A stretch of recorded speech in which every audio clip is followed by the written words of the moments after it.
Hansel and Gretel, a fairy tale by the Brothers Grimm. Near a great forest there lived a poor woodcutter and his wife, and his two children. The boy's name was Hansel and the girl's Gretel. They had very little to bite or to sup, and once, when there was great dearth in the land, the man could not even gain the daily bread. As he lay in bed one night thinking of this, and turning and tossing, he sighed heavily, and said to his wife, "What will become of us?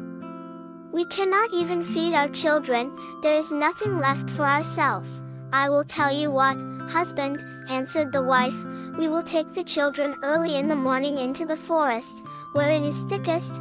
We will make them a fire, and we will give each of them a piece of bread.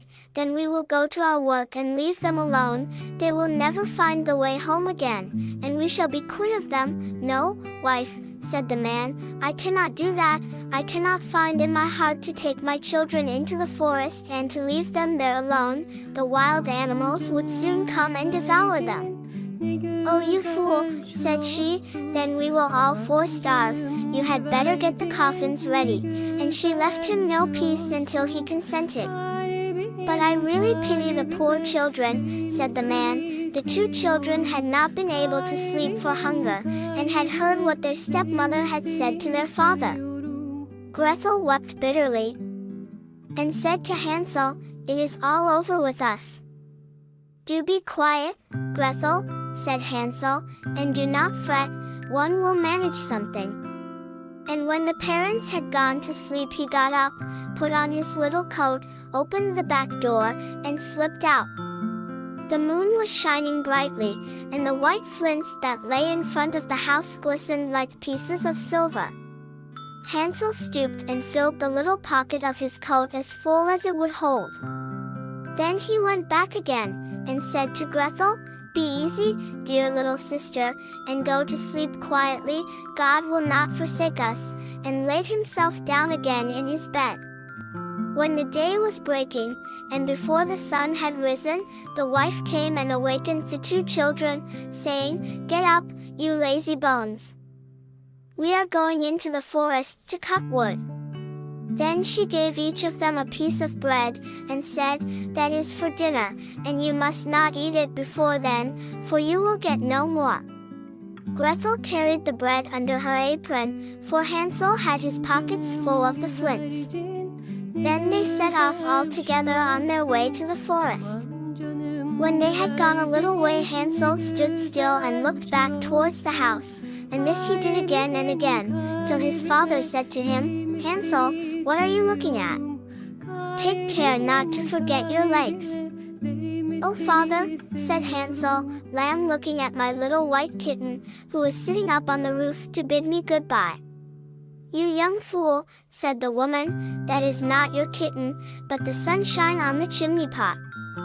Of course Hansel had not been looking at his kitten, but had been taking every now and then a flint from his pocket and dropping it on the road. When they reached the middle of the forest the father told the children to collect wood to make a fire to keep them warm, and Hansel and Gretel gathered brushwood enough for a little mountain jay, and it was set on fire, and when the flame was burning quite high the wife said, "Now lie down by the fire and rest yourselves, you children, and we will go and cut wood, and when we are ready we will come and fetch you." So Hansel and Gretel sat by the fire, and at noon they each ate their pieces of bread. They thought their father was in the wood all the time, as they seemed to hear the strokes of the axe, but really it was only a dry branch hanging to a withered tree that the wind moved to and fro. So when they had stayed there a long time their eyelids closed with weariness, and they fell fast asleep. When at last they woke it was night, and Gretel began to cry, and said, "How shall we ever get out of this wood?" But Hansel comforted her, saying, "Wait a little while longer, until the moon rises, and then we can easily find the way home." And when the full moon got up Hansel took his little sister by the hand, and followed the way where the flint stones shone like silver, and showed them the road. They walked on the whole night through, and at the break of day they came to their father's house. They knocked at the door, And when the wife opened it and saw that it was Hansel and Gretel, she said, "You naughty children, why did you sleep so long in the wood? We thought you were never coming home again." But the father was glad, for it had gone to his heart to leave them both in the woods alone. Not very long after that there was again great scarcity in those parts, and the children heard their mother say at night in bed to their father, "Everything is finished up, we have only half a loaf, and after that the tale comes to an end. The children must be off, we will take them farther into the wood this time, so that they shall not be able to find the way back again, there is no other way to manage." The man felt sad at heart, and he thought it would better to share one's last morsel with one's children. But the wife would listen to nothing that he said, but scolded and reproached him. He who says a must say be too, and when a man has given in once he has to do it a second time. But the children were not asleep, and had heard all the talk. When the parents had gone to sleep, Hansel got up to go out and get more flint stones, as he did before, but the wife had locked the door, and Hansel could not get out, but he comforted his little sister, and said, "Don't cry, Gretel, and go to sleep quietly, and God will help us." Early the next morning the wife came and pulled the children out of bed. She gave them each a little piece of bread, less than before, and on the way to the wood Hansel crumbled the bread in his pocket, and often stopped to throw a crumb on the ground. "Hansel, what are you stopping behind and staring for?" said the father. "I am looking at my little pigeon sitting on the roof." "To say goodbye to me," answered Hansel. "You fool," said the wife, "that is no pigeon, but the morning sun shining on the chimney pots." Hansel went on as before, and strewed bread crumbs all along the road. The woman led the children far into the wood, where they had never been before in all their lives. And again there was a large fire made, and the mother said, "Sit still there, you children, and when you are tired you can go to sleep. We are going into the forest to cut wood, and in the evening, when we are ready to go home, we will come and fetch you." So when noon came, Gretel shared her bread with Hansel, who had strewed his along the road. Then they went to sleep, and the evening passed, and no one came for the poor children.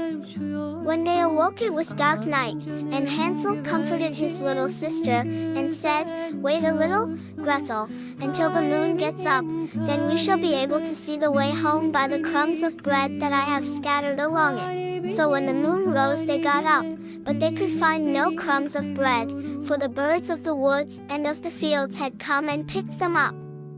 Hansel thought they might find the way all the same, but they could not. They went on all that night, and the next day from the morning until the evening. But they could not find the way out of the wood, and they were very hungry, for they had nothing to eat but the few berries they could pick up. And when they were so tired that they could no longer drag themselves along, they lay down under a tree and fell asleep. It was now the third morning since they had left their father's house. They were always trying to get back to it, but instead of that they only found themselves farther in the wood, and if help had not soon come they would have been starved. About noon they saw a pretty snow-white bird sitting on a bough, and singing so sweetly that they stopped to listen. And when he had finished the bird spread his wings and flew before them. And they followed after him until they came to a little house, and the bird perched on the roof. And when they came nearer they saw that the house was built of bread, and roofed with cakes, and the window was of transparent sugar. "We will have some of this," said Hansel, "and make a fine meal. I will eat a piece of the roof, Gretel, and you can have some of the window, that will taste sweet." So Hansel reached up and broke off a bit of the roof, just to see how it tasted, and Gretel stood by the window and gnawed at it. Then they heard a thin voice call out from inside, "Nibble, nibble, like a mouse, who is nibbling at my house?" And the children answered, "Never mind, it is the wind," and they went on eating, never disturbing themselves. "Hansel, who found that the roof tasted very nice, took down a great piece of it, and Gretel pulled out a large round window pane, and sat her down and began upon it. Then the door opened, and an aged woman came out, leaning upon a crutch. Hansel and Gretel felt very frightened, and let fall what they had in their hands. The old woman, however, nodded her head, and said, "Ah, my dear children, how come you here? You must come indoors and stay with me, you will be no trouble." So she took them each by the hand, and led them into her little house. And there they found a good meal laid out, of milk and pancakes, with sugar, apples, and nuts. After that she showed them 2 little white beds, and Hansel and Gretel laid themselves down on them, and thought they were in heaven. The old woman, although her behavior was so kind, was a wicked witch, who lay in wait for children, and had built the little house on purpose to entice them. When they were once inside, she used to kill them, cook them, and eat them, and then it was a feast day with her. The witch's eyes were red, and she could not see very far, but she had a keen scent, like the beasts, and knew very well when human creatures were near. When she knew that Hansel and Gretel were coming, she gave a spiteful laugh, and said triumphantly, "I have them, and they shall not escape me." Early in the morning, before the children were awake, she got up to look at them, and as they lay sleeping so peacefully with round rosy cheeks, she said to herself, "What a fine feast I shall have." Then she grasped Hansel with her withered hand, and led him into a little stable, and shut him up behind a grating, and call and scream as he might, it was no good. Then she went back to Gretel and shook her, crying, "Get up, lazy bones, fetch water, and cook something nice for your brother, he is outside in the stable, and must be fattened up. And when he is fat enough I will eat him." Gretel began to weep bitterly, but it was of no use, she had to do what the wicked witch bade her. And so the best kind of victuals was cooked for poor Hansel, while Gretel got nothing but crab shells. Each morning the old woman visited the little stable, and cried, "Hansel, stretch out your finger, that I may tell if you will soon be fat enough." Hansel, however, used to hold out a little bone, and the old woman, who had weak eyes, could not see what it was, and supposing it to be Hansel's finger, wondered very much that it was not getting fatter. When 4 weeks had passed and Hansel seemed to remain so thin, she lost patience and could wait no longer. "Now then, Gretel," cried she to the little girl, "be quick and draw water, be Hansel fat or be he lean, tomorrow I must kill and cook him." Oh, what a grief for the poor little sister to have to fetch water, and how the tears flowed down over her cheeks. "Dear God, pray help us," cried she. "If we had been devoured by wild beasts in the wood, at least we should have died together." "Spare me your lamentations," said the old woman, "they are of no avail." Early next morning Gretel had to get up, make the fire, and fill the kettle. "First we will do the baking," said the old woman. "I've heated the oven already, and kneaded the dough." She pushed poor Gretel towards the oven, out of which the flames were already shining. "Creep in," said the witch, "and see if it is properly hot, so that the bread may be baked." And Gretel once in, she meant to shut the door upon her and let her be baked, and then she would have eaten her. But Gretel perceived her intention, and said, "I don't know how to do it. How shall I get in?" "Stupid goose," said the old woman. "The opening is big enough, do you see? I could get in myself." And she stooped down and put her head in the oven's mouth. Then Gretel gave her a push, so that she went in farther, and she shut the iron door upon her, and put up the bar. Oh, how frightfully she howled! But Gretel ran away, and left the wicked witch to burn miserably. Gretel went straight to Hansel, opened the stable door, and cried, "Hansel, we are free! The old witch is dead." Then out flew Hansel like a bird from its cage as soon as the door is open. How rejoiced they both were! How they fell each on the other's neck, and danced about, and kissed each other. And as they had nothing more to fear, they went over all the old witch's house. And in every corner there stood chests of pearls and precious stones. "This is something better than flint stones," said Hansel, as he filled his pockets, and Gretel, thinking she also would like to carry something home with her, filled her apron full. "Aye! Now, away we go," said Hansel, "if we only can get out of the witch's wood." When they had journeyed a few hours, they came to a great piece of water. "We can never get across this," said Hansel. "I see no stepping stones and no bridge." "And there is no boat either," said Gretel, "but here comes a white duck. If I ask her, she will help us over." So she cried, "Duck, duck, here we stand, Hansel and Gretel, on the land. Stepping stones and bridge we lack. Carry us over on your nice white back." And the duck came accordingly, and Hansel got upon her and told his sister to come too. "No," answered Gretel, "that would be too hard upon the duck. We can go separately, one after the other."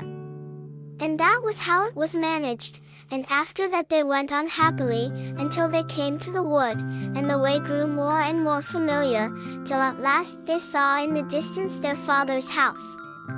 Then they ran till they came up to it, rushed in at the door, and fell on their father's neck.